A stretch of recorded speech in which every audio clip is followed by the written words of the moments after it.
Hi, welcome back to the stage one of API Days Dubai and Middle East day two sessions. We are starting the segment on digital transformation in aviation. As we all know, the past 2 years have been tough on quite a lot of industries, and travel and hospitality has been one of them. Let's hear the views from three of our experts in this segment on various aspects of aviation, how the digital transformation is happening in that, what are those different things that is happening, industry specific API driven initiatives in in this market, and then what are those benefits coming out of that. Joining us is Cederhall, travel technology specialist at ExploreTech. She will be talking to us about understanding the challenges and benefits of NDC. Hi, welcome, Anne. Thank you so much, and thank you for having me. I'm Anne Cederhall. I have an extensive background in the airline industry with a focus mainly on retail, e-commerce, shopping, merchandising, but also, of course, NDC in one order.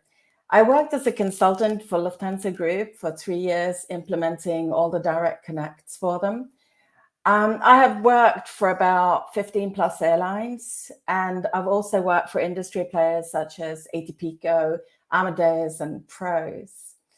I currently work as a consultant, both with ExploreTech, based out of Dubai, and also with LeapShift. I also am an instructor with Aeroclass and teach the course and training on airline retail, which is being launched very soon.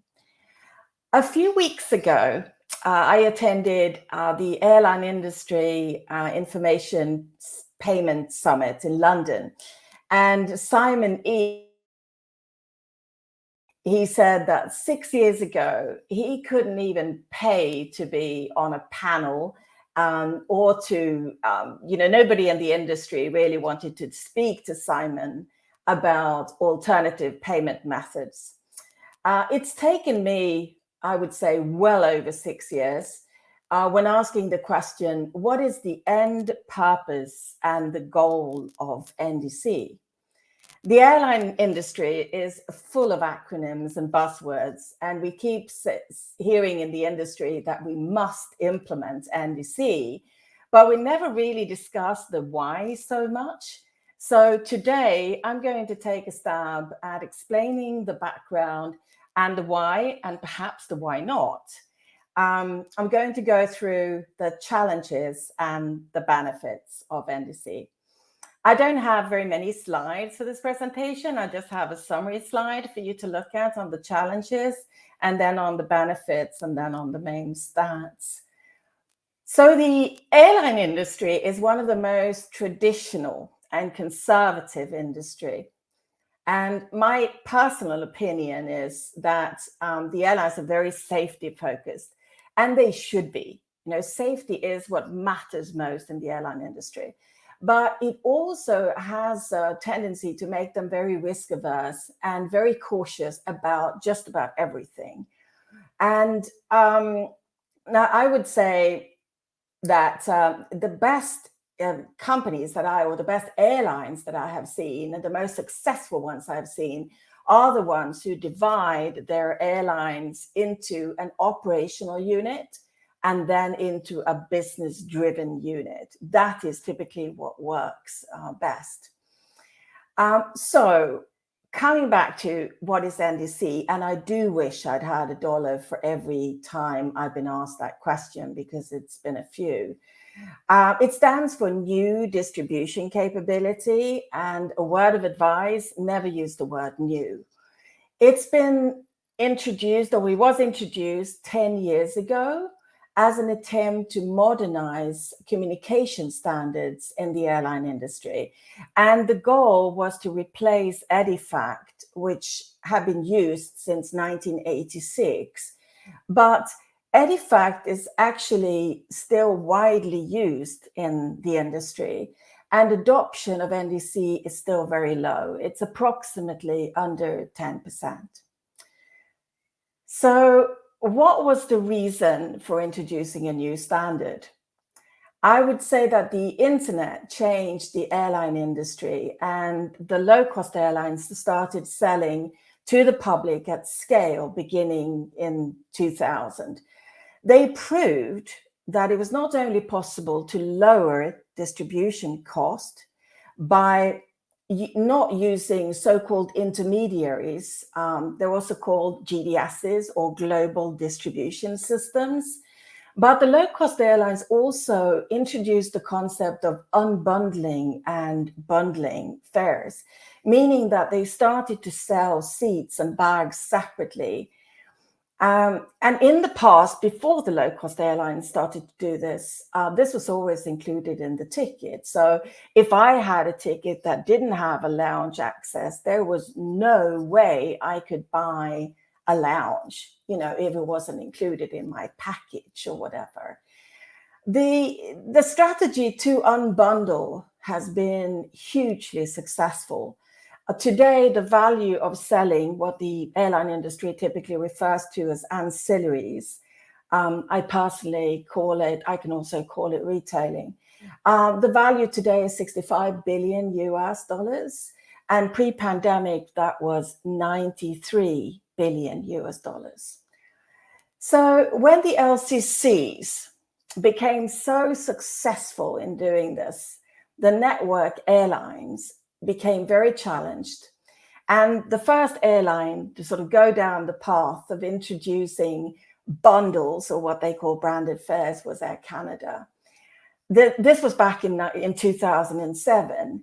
And there were no standards in the industry for seats or for bags or anything like that. And Edifact wasn't able to transmit large data sets. And so in 2012, so exactly 10 years ago, IATA introduced NDC, and XML was the chosen language. And then you say, fact is still widely used and the adoption of NDC is still very low, under 10%. Why is that? And how does that matter? Well, so NDC is just the standard for airlines only, and for flight-related sales. And it's as a standard on its own, it's not a product. It's not a sales channel. It doesn't make stuff magically happen in any way. And of course, it's not new. You will hear those who say that the goal of NDC, and this is probably the closest to the truth, was to modernize distribution, including making personal and relevant offers to the consumer, and also to reduce cost. That brings me back to my question, what is the purpose of NDC? Isn't that to enable retail? So there are not very many network airlines who have introduced NDC APIs in the sense of meaning a direct channel selling to resellers without using an intermediary GDS. Today, we rarely see better content, but we do see cheaper fares for the resellers. Like I said, still after 10 years, there are different interpretations on what NDC means. When you talk to people in America, they always say, oh, it's about selling bags and seats and additional content and products. And in Europe, it has become, the purpose seems to be to offer cheaper fares to the resellers. But it's still, the adoption levels vary extensively, both by airlines and resellers. And it's good for you to remember that NDC is typically not used by low-cost airlines, and it's typically not used by airlines' e-commerce systems, or their websites rather. So coming back to the challenges, and I'll move on to a summary slide for this. I would say it's been a bit like the Wild West out there. Everything and anything has been called NDC without necessarily having anything to do with it. So there are still gaps in the standards, stuff that hasn't been addressed. For instance, an example is commission on point of sale. NDC is managed by IATA, and there are 300 member airlines of IATA. And it is a standard for airlines only. It's not for hotels and cars and insurance companies, etc. To become certified as a provider of NDC, it also comes at quite a high financial cost. And you also need to be recertified at a cost. And my personal opinion is that this has impacted startups in a negative way. It's a bit like the chicken and egg situation. You know, do you invest the precious money you have as a startup to be certified and recertified without having any customers? Or do you spend the money on what generates revenue? So the airlines that have implemented the NDC solutions are using different technical platforms with varying functionality. This means that in reality, airline A may offer refund and change of reservation, and airline B may not, right?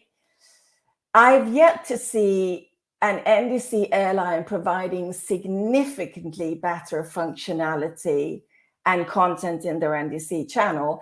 I would say that the exception is probably BA, who are headed in that direction, and that is a really good sign. We need more of that. You'd be surprised, especially in this group, how many airlines typically don't have their own API. The reasons for that can be either a commercial, that it's the contract with the airline IT provider, or it can be technical, they don't have the resources. There are few airline IT providers. In the industry, we call those PSS, passenger service systems, and for a very long time. That's typically 10 years. Also, the airline IT systems own the distribution companies, the GDSs, the global distribution companies that I talked about. These GDSs still use Edifact and old structures like PNRs, passenger name records. So the systems behind the scenes still look the same as they've done for the last 30 or even 40 years. Of course, there are airlines who are totally on top of all of this and who control their API and use and actually retail and have moved into an order structure rather than an old PNR structure, but they are few.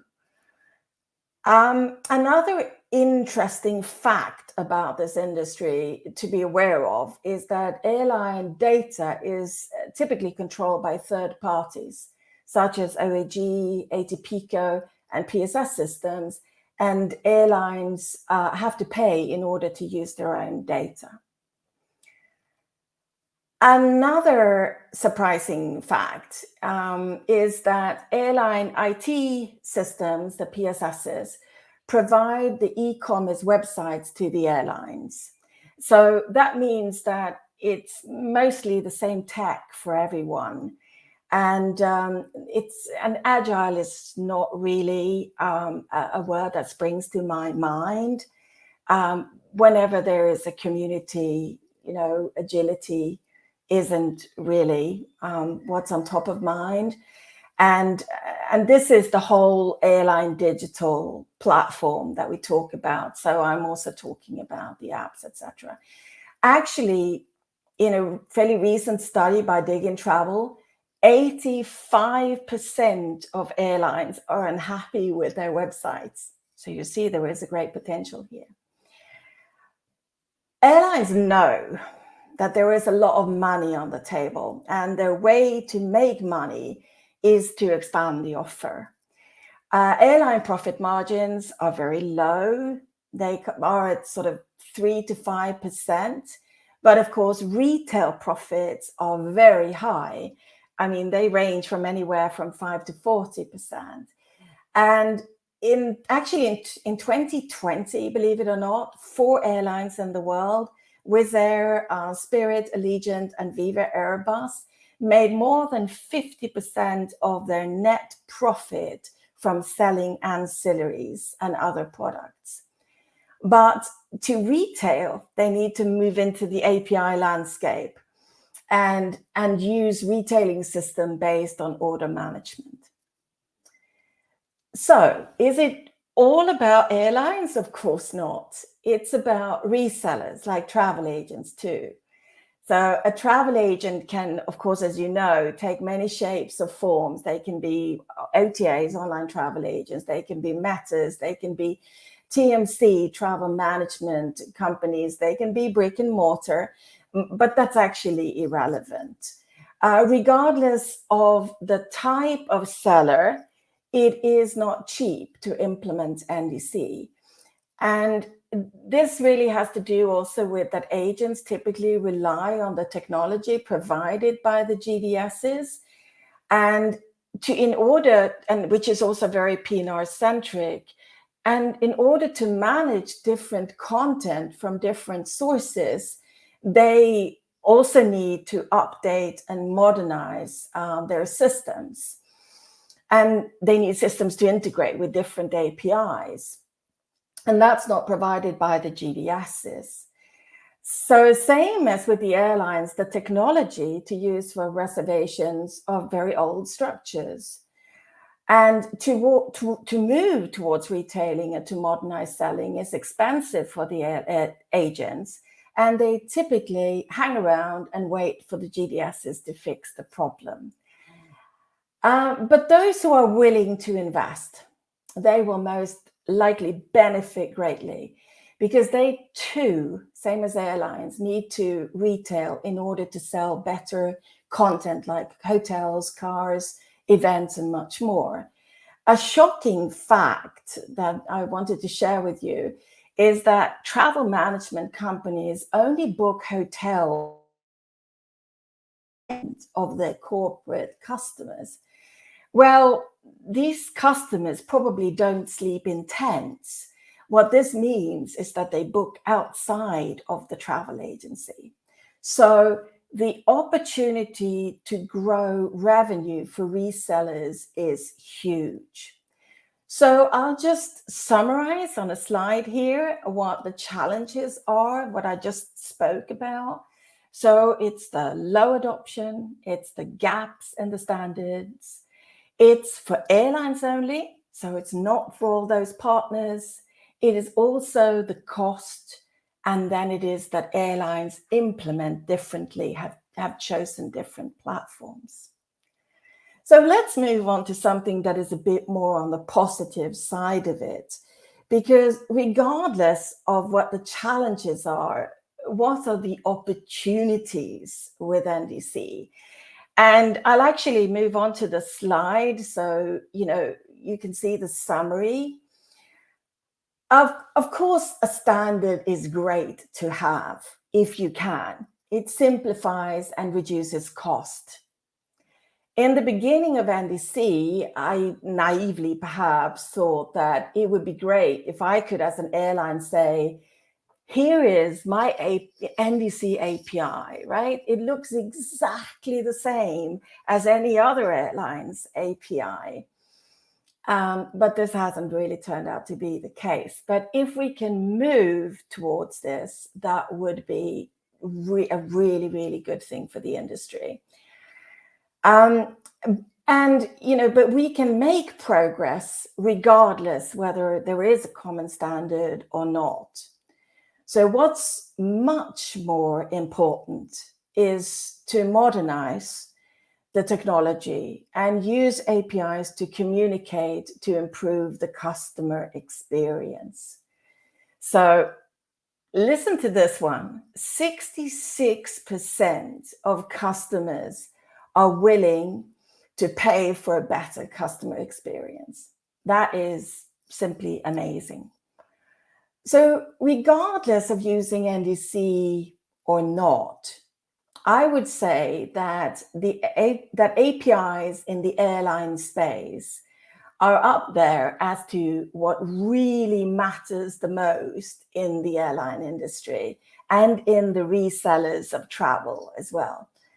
The opportunities are just endless of all the, many unorchestrated communications that we see today and the broken processes to actually improve.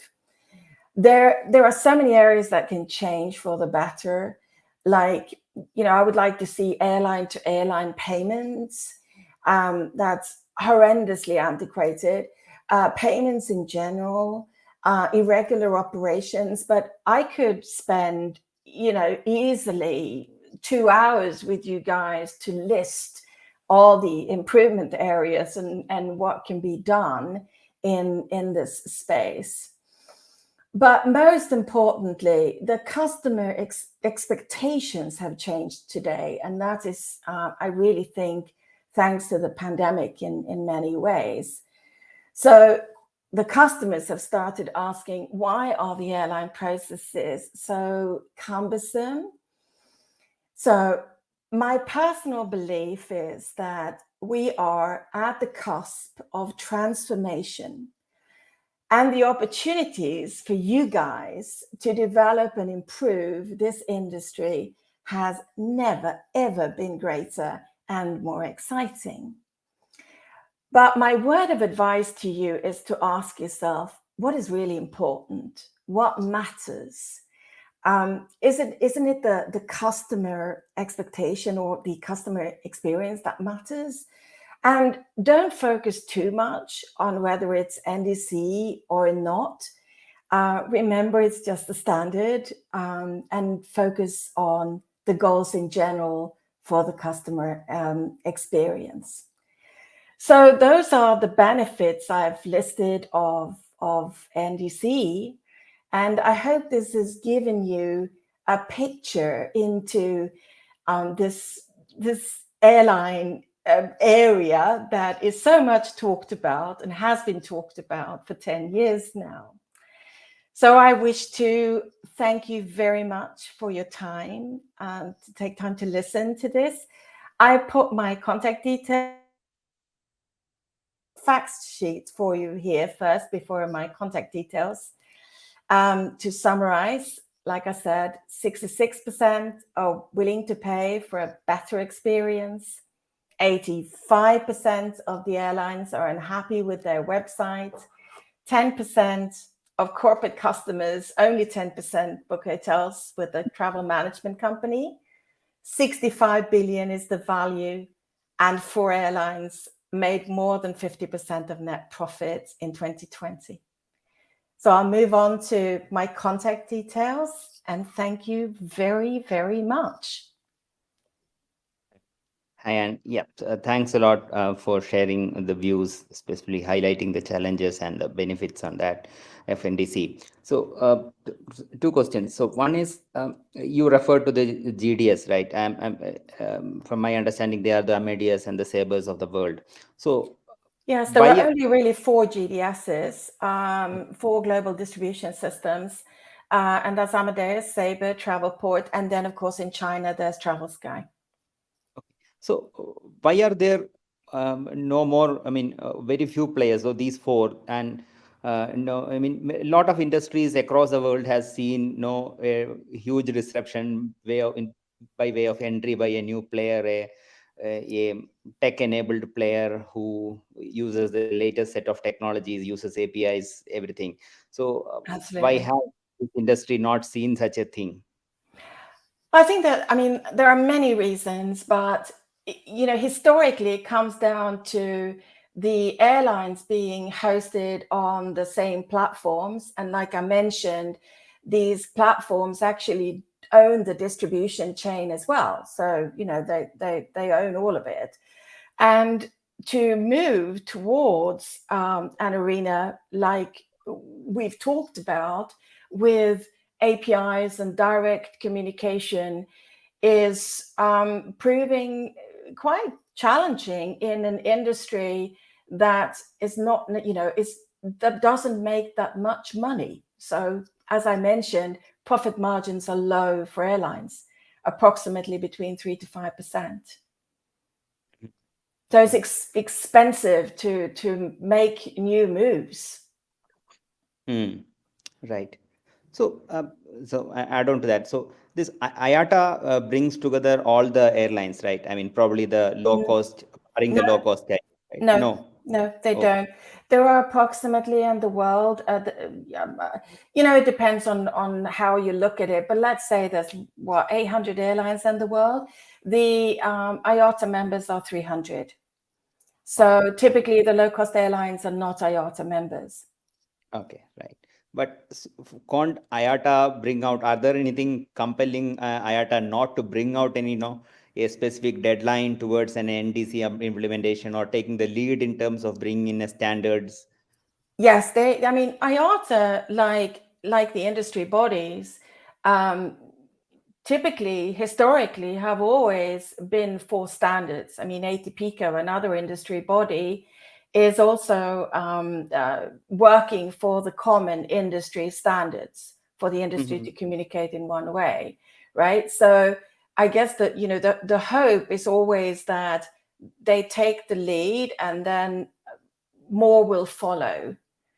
That is the goal of it. Yes. Yeah, great. Okay. Thanks a lot. It's been a pleasure, hosting you here, here at API Days Dubai and Middle East. Looking forward to interacting further and probably hosting you next year in person at the physical event. Oh, thank you so much. I look forward to it. And I would love to talk some more about retailing and retailing opportunities, because there are many. Like, I hope the audience got that message, that the opportunities have never been bigger. Yes. Thank you so much for hosting me. Yeah. Thank you.